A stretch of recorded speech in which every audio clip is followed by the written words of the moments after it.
Okay, here we are. Chapter 1, Lesson 2, the mind.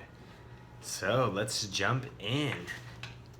So, most people don't really take any time to think about what is the mind? What is this thing that's up here between our ears and that's all day, every day, just churning out words? It's just blah, blah, blah, blah. So if you stop and think about it, like, what is this? Really think about it. No, most people don't. So then the next logical question, if you're running something intense like a campaign for elected office, is how do I make this thing up here that I don't really understand? How do I make it a powerful tool for me to help win in my campaign? So that's what we're going to be talking about in this lesson. How to take this mind that is actually pretty mysterious and that's constantly go, go, go, go, go, go. How do we turn it into a really powerful ally to help us deliver on our campaign? So one quick caveat here. If I knew everything about the human mind and all of the complexities and what makes it up, how to make it work perfectly, how to unlock all of the secrets about it, I probably would not be creating this course right now. I'd probably be filthy rich and maybe in some sort of temple somewhere where thousands of people would come by to pay their respects to me, Chris the Great. So I don't know all this stuff for sure, but I'm going to give you the best dang tips that I know about this through everything that I've read and all the courses that I've taken and everything that I've learned about this, and help you best apply it to your campaign.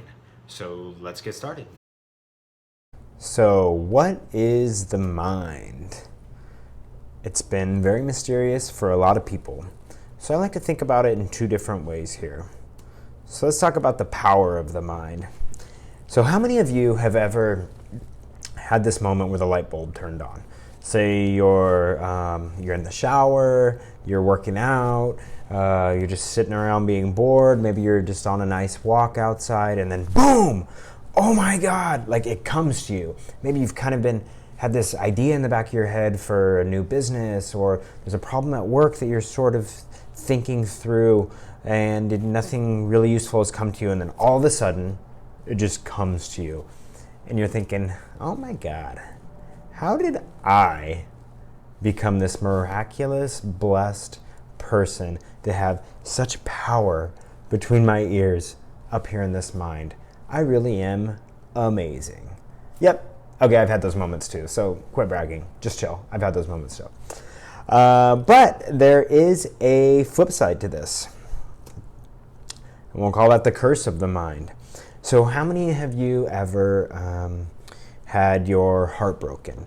Or maybe your best friend turned on you and did something really crazy, hurtful to you, and you just didn't understand why. Or a family member that you're really close with, or a handful of family members you're really close with, just suddenly cut you out of their lives, and you didn't know why, and you just didn't understand it, and it hurt really bad. Or how many of you ever just in general just really felt like something bad has happened, something that's hurt, and it just feels like the rug is just pulled out from underneath you, just like whoo, and just off your feet and not really knowing what to do. Well, in a situation like this, you've probably started to realize what a curse your mind can be too. So one of these situations where you wake up in the morning and it's the first thing that comes to your mind, and you're like laying in bed, and then you're like, and the moment you open your eyes, it's like your heart's beating and your mind is like, and it's like go, go, go, go, go, go, go, and you're replaying scenarios over and over again, and you go in a circle, just over and over and over again in your mind. You're ruminating on ways that people hurt you. You're plotting out your path of how you're going to be better in the future, how you're going to wrong this injustice. All of these things go on in your head over and over and over again, and they're useless. It's literally just useless, anxious, crazy blah, blah, blah, blah, blah in the mind. So that's what I refer to as the curse of the mind. So really what we want to do in this lesson on the mind is figure out how to best harness the power of the mind. And I'm not saying that curse of the mind.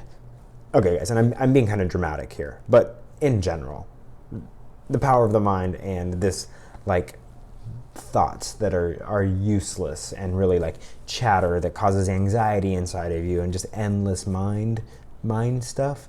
That's what I'm referring to when I say curse. So the point here, how do we harness the power and minimize the curse? That's what we're going to talk about. And so I'm going to offer 2 suggestions, and that's how we're going to divide the rest of lesson 1. And we're going to talk about organization and mindfulness. So 2 very different things, but it's all meant to exercise your mind and set your mind up to be in a place where you can really harness the power of it and minimize the curse of it. So let's get started into organization. So really what I mean here is there's organization is this hot topic, and how many times have you heard throughout your life that you need to be organized? Oh, it's so important to be organized. Well, okay, like what does that mean? Like I need to make my bed and I shouldn't have a bunch of clothes laying around my bedroom? Yeah, so everybody's heard that, everybody gets that. And there are millions of reasons why you should be super organized. There's millions of ways to organize yourself. There's countless things that fall under this umbrella of organization. I'm going to narrow the scope here, and really I'm going to give you some helpful, very tangible tips and tricks on how to be best organized for one specific point: getting organized in order to have mental clarity. That way you can have the resources to focus your mind on your campaign. So, let's get started talking about organization. So the first way here is organizing at home. And the big idea is, guys, don't live in a cluttered environment. It really has a lot of impact on your mind when there is clutter everywhere in your home. I keep my home very tidy with nothing laying around. And that's because over the years I realized that stuff stresses me out. If I'm not using it and sitting around, I throw it away. Get rid of it completely. Speaking of getting rid of it completely, here's a resource that you can use in order to declutter at home. So this book is intense, guys. This book is pretty intense. It's called The Life-Changing Magic of Tidying Up. And really, what the author does is teaches you a way to go through your home and get rid of basically everything. So you don't have to get rid of everything, but read through the book if you get a chance, depending on how much time left you have in your campaign and how much time you really have to prepare. Take some time to go through the book, or the audio version is really great too if you want to listen to it. And the idea is that she teaches you how to look at every single object in your home and take a moment to realize if you're going to need any more use out of this or how you have been using it, and then get rid of it if you're not. But in doing so, you thank the object for what it has done in your life and for any kind of happiness it has brought you in the past, any kind of use it has brought you in the past, and you get rid of it. And so then it moves from being this very physical exercise of taking crap out of your house and throwing it away, and really turning it into a mental and emotional exercise where you're taking these objects that are just crap laying around your house, and then you're reflecting on what they've brought to you, what that moment in time was like, and then when you get rid of it, it teaches you this lesson about letting things go. And then over and over and over, you're having to let things go.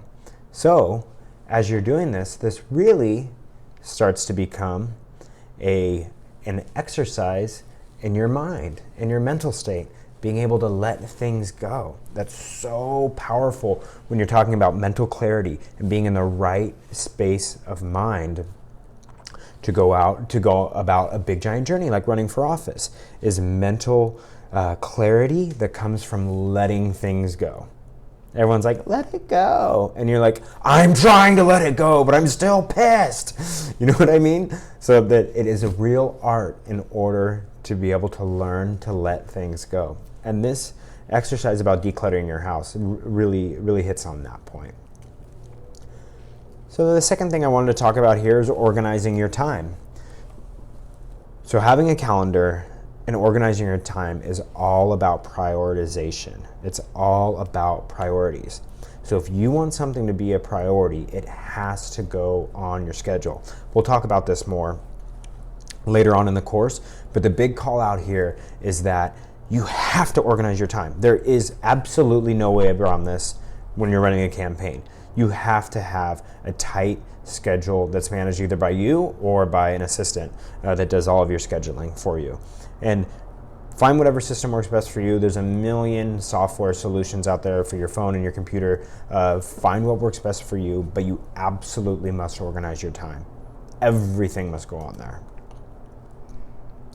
And that's the big call out here, is that you're not just organizing when you're running the campaign and when you win and you're in elected office, you have to schedule everything.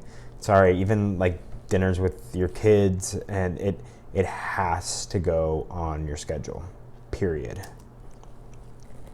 A tip for doing this is to hire a scheduler. I know we're in the first chapter here and we're already talking about hiring people, but we'll talk a lot more about this later on in the course, about how to hire people and some tips and tricks on how to hire people that do scheduling, and you can do it for really cheaper with volunteers.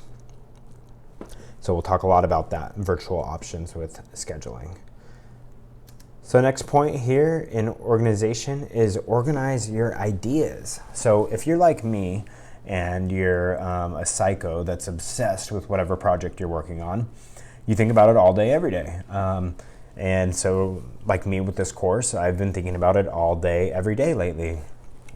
So when those ideas pop into your head, what are you doing with them? You have to have an organization system for you.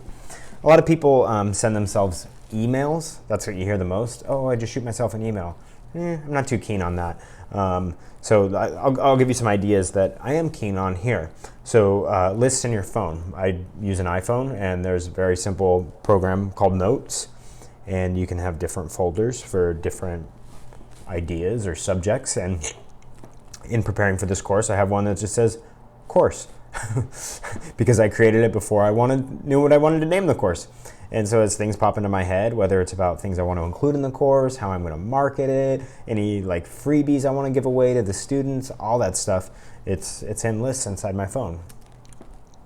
There's also a task manager app. So if something comes to you and it's not just an idea of like, oh, hey, wouldn't it be cool to do that one thing? But rather it's like, oh crap, I need to make sure that my husband paid the rent, or did my husband pick up the kid at 3:00 yesterday like we were supposed to, like little stuff like that. I need to mail the check to whatever. There's plenty of apps that go for your phone where you can say, on Wednesday at 2:00, please remind me that I need to call the person that's supposed to deliver the couch, whatever the thing is. So here's my call out I was just talking about. Email yourself? No, it's not a good idea, guys. So some people say, oh, well, I text myself because I'm certain to see my texts. Yeah, sort of, I guess. I look over text messages a lot. I'm pretty bad about it. And emails, I definitely look over because I just get so many, and most of them are useless. So many fundraising emails, and we'll talk a lot about that too, and just so much stuff that is meaningless to me. So even when I send myself an email, if I send myself an email at 2 p.m., if I look at my email at 9 p.m., it might already be buried far, and I just don't see it again. So I just don't recommend emailing yourself stuff. And as I said, for lists in your phone and for task manager apps for your phone, there's countless free apps. So on the iPhone or Android stores, just Google around and see what works best for you. I just use the one that's included in the Apple iOS, so the Notes app to make lists of ideas. And then for tasks, I just like hold down the button and tell Siri, hey Siri, remind me at 3 o'clock tomorrow to buy flowers for Mrs. Caroline Holloway, who I accidentally ran over her dog. Now I'm buying her flowers. Why is that the example I thought of? That's so terrible. You guys, I like to think I'm a good person, but sometimes, whew. Okay. So moving on to the next chunk here, your healthy mind. So this is what I talked about in mindfulness. So where we're trying to go with this is, so I talked about being organized, and that's a way to set your mind up for success. So now we're talking about mindfulness, and this is really about training your mind. So really think about here, imagine your mind like a muscle. One of these guys here. Think about it like a muscle. So you need to exercise it if you want it to get stronger. If you want your bicep to be bigger, fuller, stronger, then you have to do exercises for it. If you want your mind to be more calm, more sharp, not pestering you as much, if there are attributes that your mind that you want to develop, you have to train it like a muscle. So that's what we're going to be talking about here. So a good way to start to get yourself thinking about this is this book that I cannot recommend this book enough to for so many different countless reasons. I was at a really, really difficult point in my life a few years back, and read this book, and oh man, it was just like just food for my soul. It's so beautifully written, and it gets you thinking. The most important reason I bring it up here in this context about running for office is that it gets you thinking about your mind as a separate entity from who you really are. And that's the biggest point that I want to convey here, is that, so when I think about who I am and my values, my passions, and how I care about my family, how I care about my planet, my country, those things feel like it's my soul, like it's deep inside, and it feels like my arm is not part of that. My hand is not really a part of that either. Even my sight and my smell, that's not part of that either. And this will sound a little bit crazy to you guys, but my brain and my mind, like all these words that I'm churning out all the time in my mind, that's not a part of that either. My soul, and I'm a believer in God. What God created that's deep inside of me, it's not my mind. It's different. So when I'm really anxious about something and my mind is spinning around with a lot of stuff, I know that that's not who I am. And this book really gets you thinking in that way, and then goes on to teach some very valuable, beautiful lessons about being able to separate yourself from the mind when you're going through those rough times. So I can't recommend that book enough. So the next piece here, and we're going to go ahead and get really hippy-dippy for some of you. For some of you, you'll be like, oh yeah, whatever, no big deal, I already do this. But we're going to talk about meditation. So I know that some of you are still thinking, Chris, can you teach me how to develop my campaign message already? So yeah, we're getting really close. We're going to get there real soon. But these are the fundamentals that are going to be really helpful for you. Trust me. So I'm going to take a moment here to just teach you the very basics about meditation. So earlier I talked about working out your arm. So if I was to describe that, it's like, oh, a bicep curl. I'm going to tell you how to do that. This is the same thing, but a brain curl, I guess is the right way, is a way of putting it. So let's get into the directions here for meditation. Okay, we have a quick summary here, and let's get into it. So the idea when you're starting out is to do 10 minutes per day. So I like to do this in the morning before I head out for work. And just as an FYI, these instructions here are really the best practices that I learned when I went on my own personal journey about meditation and mindfulness in general. And I'll provide some resources resources to books and such that cover these same directions that I learned on my journey. So really 10 minutes per day, and I prefer morning time. What you're going to do is you're going to sit comfortably in a chair or on a pillow and keep your back straight. And then you're going to focus on your breath. So when you breathe in and breathe out, just breathe normally, but you're focusing on it. So your mind, you're not focusing on what you have to do at 3 o'clock today. You're focusing on just your breath. So actually feeling it come in through your nose or your mouth and out. That's what you're thinking about as you do this. And eventually, probably right away, you will realize that your mind has wandered. It's gone somewhere. You're thinking about what you have to do at 3 o'clock. You're thinking about how your daughter was a brat to you last night and you probably shouldn't have yelled at her so hard, or whatever it is. You'll notice that your mind has wandered. So then those wandering thoughts, you just gently let them go. Just gently let those thoughts go. A visualization that I do sometimes when I notice my mind has wandered is that I picture those wandering thoughts. Like say I was mad at my daughter. I don't have a daughter. Say I was mad at my daughter and my mind went back to that. I would just imagine those thoughts as dry, crispy leaves on a really beautiful stream, and they're just floating away. It's like an orange and yellow autumn leaf, crispy and dry, floating on the top of the water of a beautiful stream, and it just floats away.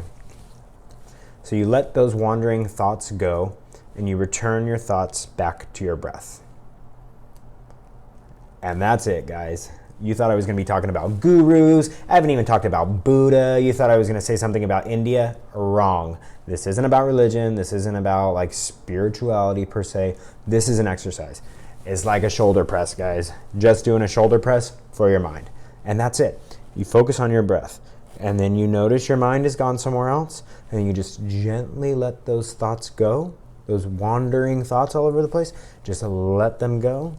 And bring your thoughts back to your breath. That's the exercise. That's the bicep curl.